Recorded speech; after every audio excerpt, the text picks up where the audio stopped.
Let's just go down the rabbit hole here for a second. Let's just assume this is some sort of adversarial or foreign technology.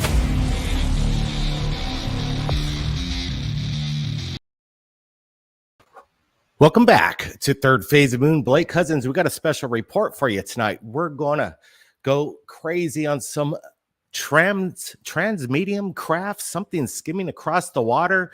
We're going to go to Las Vegas, the Luxor Hotel, with some strange lights and a special report from Blue Room Media. Michael Schratt is back. So happy Halloween, everybody. Thanks for joining us. We're doing it live, and this is the way we want to do it. So let's get it going, guys. Let's take a look at this first incredible video coming in from Facebook. Watch this.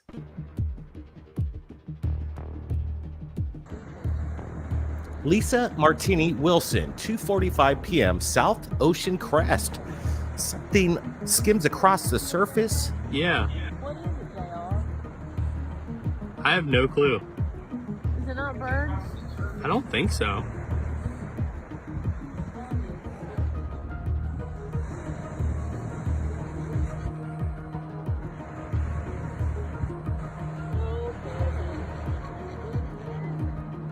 I have no clue. Those aren't birds.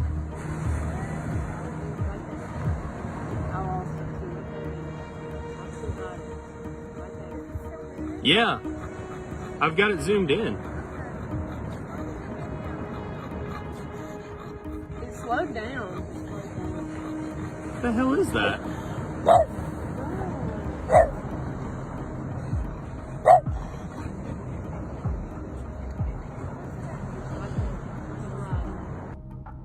All right, let's get a close-up look. The original to the left, I managed to get a good close-up on it on the right and added some brightness contrast. Some people are saying it could be a jet ski. I'm going to rule that out. And I'm also going to rule out, some kind of swordfish or some kind of, marine animal skimming off the surface of the ocean. This is way too fast. Again, we're sharing this to you and we have no clue what to make of it. Some people might say this is the USO, the unidentified submerged object skimming across the surface. Again, we've had rumors that submarines, the Navy, have reported, as they call it, the UAPs moving over 500 miles an hour underneath the water. Again, this is quite interesting. Aussie Tiger says, I don't see a wake in the water. We do see some kind of wake in the background behind it, but no whitewash. But again, let me get a closer look up on this thing. And that thing's cooking it right across the ocean over there. Incredible stuff, guys. I want to get your thoughts. All right, let's see. Positive Last Action says, first one is a submarine. Rare sighting, but that's just a U.S. Navy sub. Again, Positive Last Action. I don't, everybody's got an opinion. That could be a submarine, but I highly doubt that. Let's see. This Simon Fly says this is a blurry hoax. Well, we're going to be supplying the original link, Simon Fly, so you could go ask the person who shot it if they hoaxed this. In my opinion, what we're looking at is 100% legit footage. Oh, look, we got Super Dave 44 is an expert. He says it's CGI, so he knows exactly what's going on, I guess, because in my opinion, he's absolutely wrong. Sorry, Super Dave 444. I will lay down a bet with you that this is 100% not CGI. I've got it zoomed in. You want to take it? It slowed down. What the hell is that? The Loch Ness inside a USO. Funny, Renee, who knows? It could be some kind of a life form, but again, we're watching the original here, and we have the source link. In my opinion, again, no manipulation whatsoever.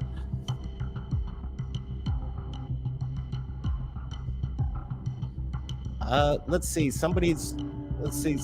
I don't know why Ozzy says this. Many cases clearer than distorted image. Don't be a what? So I'm just telling people that if they think it's CGI, we're saying we have the original link, and I'll take any bet on this one. I totally believe 100% that there's no CGI going on, and that's not being anything except giving my opinion. Sorry about that. If you don't like what you're seeing, please, there's other channels out there. Again, breaking news coming into third phase of moon. Man, there's a lot of trolls out here on Halloween, but that's fine. That's fine. Let's see. RC speedboat. You know, that's a possibility, but those speedboats usually leave some kind of like foam, you know, white breakwater behind it. This is weird because it has that black.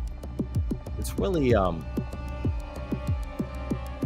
to make out what it is, but whatever it is, it's cooking it once again. And I think this is probably maybe about 100 yards off the coast there. So again, it's hard to say, but I'd imagine this thing's maybe about 10 to 12 feet in length. There's a bird that flew by. Again, it's out there just under the horizon. So this is off at some distance. So whatever it is, it's huge. All right, now let's get to the next video. This was submitted to my email earlier today. People are sending us videos from around the world. It's kind of off the hook. So this is the way we want to roll right here at Third Phase of Moon. And I thank you, Ozzy T. Says he agrees, definitely not CGI. And let's see where Brent. Okay, now let's get to the next one right here. Coming in, the Luxor Hotel. Watch this. It lasts for a while, but Brian Hollemeyer filmed this, and he just rolled for about 6 minutes. We'll show you a portion of it, but it's quite interesting.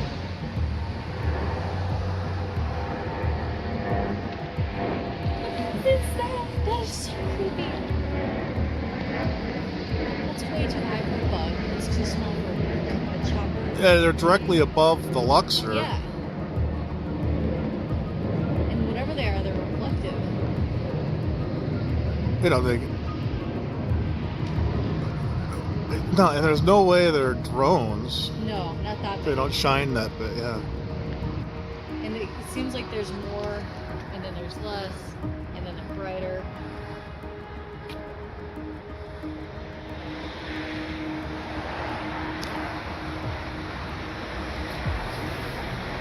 That's super weird.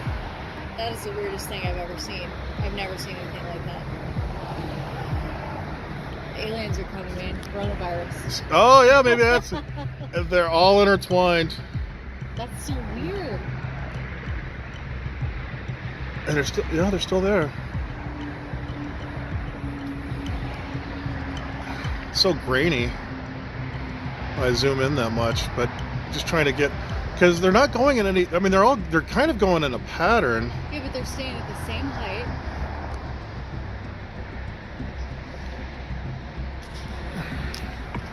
And they're staying in the same area.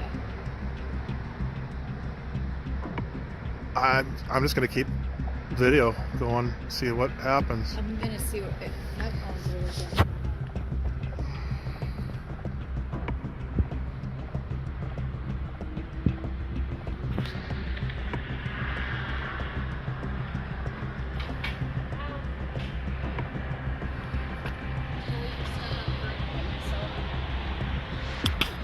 I mean, that is so odd. Really bizarre. And they're kind of, they're centralizing right over the light. They're not doing, It's too big to be like dust or bugs. and there's no way it's a helicopter because they're flying too close to each other. And it's not Man, fireworks because it's sustained. I'm digging these guys on location. That pattern, look at that. Yeah, What's they're that? like going in and out and around it, and Their reporting is so amazing when you That's hear freaky. the eyewitness and their statements as they witness the phenomenon. Again, what could it be? That's downright eerie. Don't leave me here alone tonight. Tough shit. I'm getting out of here. Whoa, that is so. I mean, that's vivid. Whatever the hell they're doing. A helicopter's passing right underneath it. Yeah. Like, they're way too high to be a helicopter and they're too low to be a plane. And there's so many. Like, you can't see it, it's so... Yeah, and it looks... That is so weird. Somebody's got to be farting around. That's got to be a... No, how I don't could think you... those are That's gotta be man-made. alien critter. They're just too large, and if it was a lot closer, I would agree. But these are off in the distance. These are much larger. But they're going like larger than swarming concentric bugs. circles in a pattern, and they're following each other. It is What like is a this? certain pattern. This is... I mean... SST fireflies, LOL, Wicked. huge fireflies. Again, I don't think these are insects of any kind. These are way too large. They're off in the distance. I spent a lot of time looking at that light. When I first moved here, I would Sure. get lost, and I'd have to wait for it to get dark because I knew I lived over there. Okay, yeah, look at that. It looks like a helix. It is. It is. It seems to be a repeating pattern. And they're moving off. Are they moving off now? No. Like, there will get less of them, but then watch. They'll all come back. Oh, she's fun. Oh, I kind of want to drive down there now. Can I go with you? Wow. What is that? That's gotta be man-made. That can't be made. How can you... I don't know. There's no other It's too explanation. high.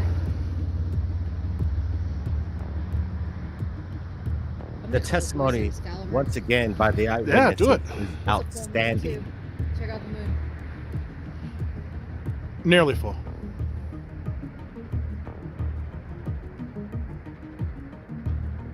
That's just... That's really That's- bizarre. Yeah. You know, the Luxor Hotel, they've done They're their going own like in a huge helix drone pattern. displays. So, Yeah, they're following. and it's not discernible what they're doing. I mean... Is it a possibility There's another that these are helicopter drones? approaching Again, it. there's the helicopter to the left, to the right as it comes in, and it's almost not quite the size of these individual lights, but very close. So again, these are quite large. Twinkly up there that would catch the light. That's way, way, way high. Yeah.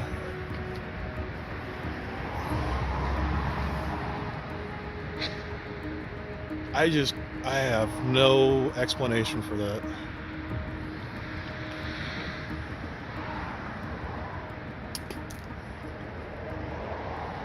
Some people say that Okay, these it's not a UFO single videos one. aren't long enough, but yeah, this one rolls for a good 6 There you go again. Yeah. plus minutes. We're up to 909 live watchers. Everybody, hit that thumbs up.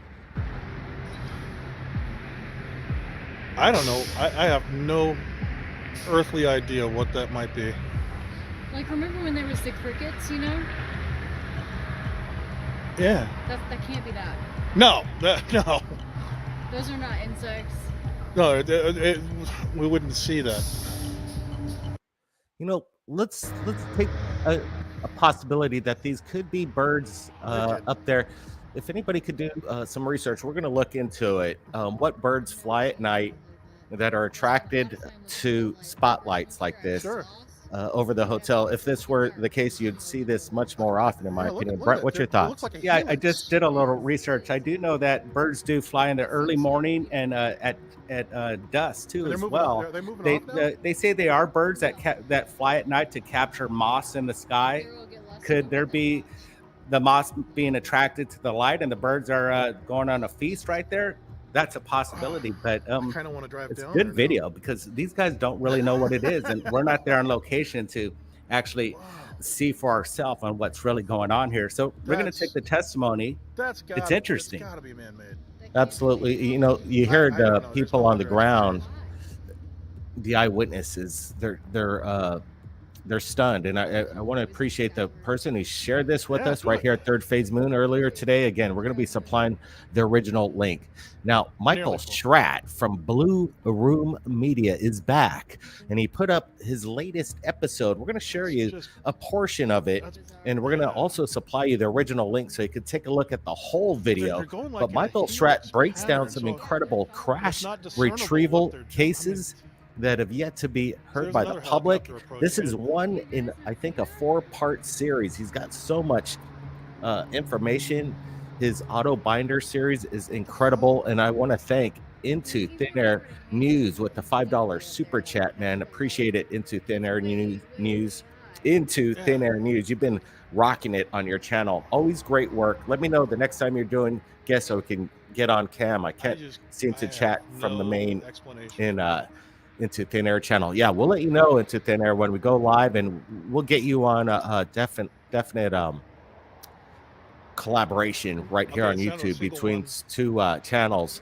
We think you do great work Into Thin Air News. Keep it up, and we'll be seeing some of your content here real shortly. Now, let's get to Michael Schratt, Blue Room Media. He's back. Listen up to this. Hello, everybody. It's great to be with you.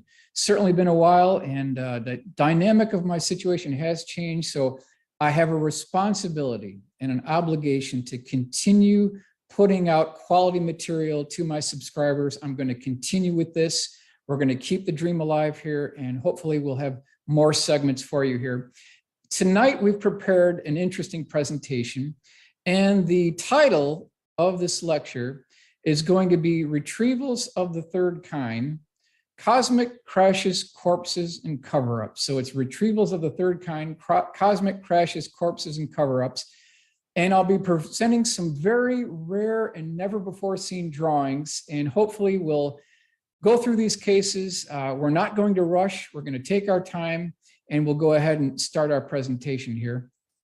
And I want to go ahead and start over here, and we'll just look at this for a second here. UFO crash retrievals, the ultimate holy grail of ufology. So why do I call it the ultimate holy grail of ufology? Well, number of reasons. Number one, it's the crash retrievals that have the craft, the body, and the debris. Those are the three key elements, the physical evidence that we need to push this field forward. So that's why it's kind of an all-encompassing subject matter. If you have the crash retrievals, you've got the evidence, and we'll continue forward here. A couple of quick announcements before we begin here. Number one, the content of each case highlighted in this presentation has remained intact per the description of the original source. Number two, the identity of firsthand sources will be protected per Leonard Stringfield's original agreement with his military context. Number three, the visual aids used in this presentation are computer-generated forensic composite illustrations and sketches which originated from the specific details provided by Leonard's sources.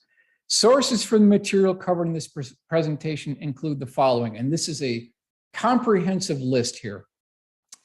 3-star U.S. Air Force generals, U.S. Air Force fighter pilots, astronauts, commercial pilots, air traffic controllers, neurosurgeons, pathologists, theoretical physicists, and mathematicians, U.S. Army officers, U.S. Navy officers, military police, high-level Pentagon officials, top military brass, scientists and engineers who worked at Wright-Patterson Air Force Base, and other government facilities. So these are the caliber of the witness testimony that we're going to be investigating in part one of this four-part series. We'll go ahead and continue on here. A couple of quick quotes. Number one, since World War II, 50% of all documents created by the United States government have been classified top secret. Therefore, that means that we have essentially lost 50% of our national history. That's true. This is by Richard Dolan. It's a very good quote. Number two, UFO crash retrievals can't be real because if they were, I would have read about it in the local newspapers, general public. Number three, don't believe anything until it's officially denied by James Clarkson. And number four, there are not now, nor ever have been any extraterrestrial visitors or equipment on Wright-Patterson Air Force Base. This is from the official U.S. Air Force press release, July 1980. And so I've got this thing down here. Oh yeah, we'll see about that. So we'll continue on here. So I want to introduce to you, and some of you already know who this man is. This is UFO crash retrieval expert Leonard Stringfield. And we'll just go through a couple of bullet items here, historical background. Leonard was born 1920. He grew up in Cincinnati, Ohio. By the time he graduated from high school in 1939, he had already memorized the entire dictionary. He joined the military as soon as he heard about the attack on Pearl Harbor on December 7th, 1941. After the war, he was employed by a chemical company in Ohio and retired after 30 years. Leonard wrote 2 books, Inside Saucer Post 3-0, 1957, and Situation Red, the UFO Siege, that was in 1977. And this next part here is what we want to drill down on here. His lecture on UFO crash retrievals at the 1978 MUFON Symposium in Dayton, Ohio, caused an international sensation. It really did, because this was the first time that this whole concept of UFO crashes and retrievals and bodies being kept away and hidden away by the United States government. Back in 78, this was like a foreign type terminology. And when he presented this paper, which was titled Retrievals of the Third Kind, it highlighted 12 different crash retrieval cases with sources. There was a problem. Number one, there was really no sketches or illustrations within his paper. It was just basically technical reading. And number two, the identities of Leonard's sources remained under wraps and were kept anonymous. And that was the agreement that he had done with his sources, that he was allowed to present an important part of our national history, but the names of the sources had to be kept under wraps to protect them. And so that was kind of there was a little bit of a rift there between the public and what Leonard was presenting. Okay, last part here, he passed away in 1994. It's been so long now. We are absolutely racing the undertaker here, and we'll continue on. Here's an interesting newspaper clipping. Author continues quest for truth about UFOs. This is from Cincinnati Enquirer, July 19th, 1993. What I've collected has staggering implications for mankind. This would be the biggest thing since Christ. Really interesting. Well, it could be. If we could get physical evidence of actual ET visitation, actual real physical evidence, the bodies, the debris, the craft, if we could get this evidence, we could absolutely move this field forward. That's what we're looking for. That's absolutely what we're looking for. Next one. So if you want to really dive into these cases, you have to have this book in hand. You have to have this in your collection. It's UFO Crash Retrievals, The Complete Investigation Status Reports 1 through 7 by Leonard Stringfield, 1978 to 1994. And as I kind of mentioned earlier, as you go through this book, it is just packed full of all these crash retrieval cases, like the dates, the locations, but again, the names are kept under wraps to protect the identities of the witnesses. And that's something we want to look at here. Now, in addition to that particular book, it costs $65 on Amazon. It's well worth it. The dictation notes, the secretarial dictation notes were stored at Lunken Airport, Cincinnati, Ohio, which is the original location of the Leonard Stringfield 3-ring binders. There's about 65 of these binders. And when you put these binders together with that compendium report, now you've got a really good sense of what these crash retrieval cases are all about. These two things together is really a powerhouse of information. We'll continue on here. And so just to show you, back in 2013, MUFON allowed me to review this material. So I'm going to give you some boots on the ground research here. This previous slide is the beginning entryway of Lunken Airport. I'm going to take you inside the facility now. We're walking into the storage area, and I'm going to move forward here. Now we're inside where all the cabinets are, the file cabinets, and you can begin to see these 3-ring binders. I've laid them out on the table here, and I'll give you kind of a top view looking down. This is what the binders look like. There are 65 of these things, and these are the internal secretarial notes where all this information that was brought into the office to Leonard Stringfield, we're talking about sources, the people who are involved in putting these dish-shaped craft on 18-wheeler tractor trailers and shipping them to Wright-Patterson Air Force Base. There's reports from pathologists who did the autopsies on the bodies. This is the hard-hitting information. And we'll do a top view. These are the actual 3-ring binders. And you can see, you can just turn them over, and it's just page after page of detailed information on the UFO crash retrievals from these sources. And what we want to do in this presentation is drill down into these cases from the original source material and really try to make these cases come alive through the use of drawings, sketches, illustrations, and full color 3D renderings. That's the goal. We want to preserve an important part of our national history and make these cases come alive. That's what we're going to do right here. Absolutely, Michael, the incredible work you've been doing at Blue Room Media, guys. He's back. Michael Schratt is going over the crash retrieval cases. Again, we're going to be supplying the original link below to this first episode that Michael's just put out recently in the description. And it's going to be incredible, the collaboration with Michael and Blue Room Media and the information continuing to feed the channels right here on YouTube. And let me tell you, we're working on something incredible with crash retrieval. We're going to be giving you updates, but it's going to be on location reporting once again across America. X marks the spot. We've got X marks the spot in regards to the crash retrieval cases. So it's going to be quite incredible as the adventure continues right here at Third Phase Moon. Again, take a look at the links below. We're going to be supplying it in just a few moments. Everybody, keep your eyes on the skies. Be safe. And it's Halloween night. You guys have fun, but also have your eyes peeled. Blake Cousins, we'll see you next time.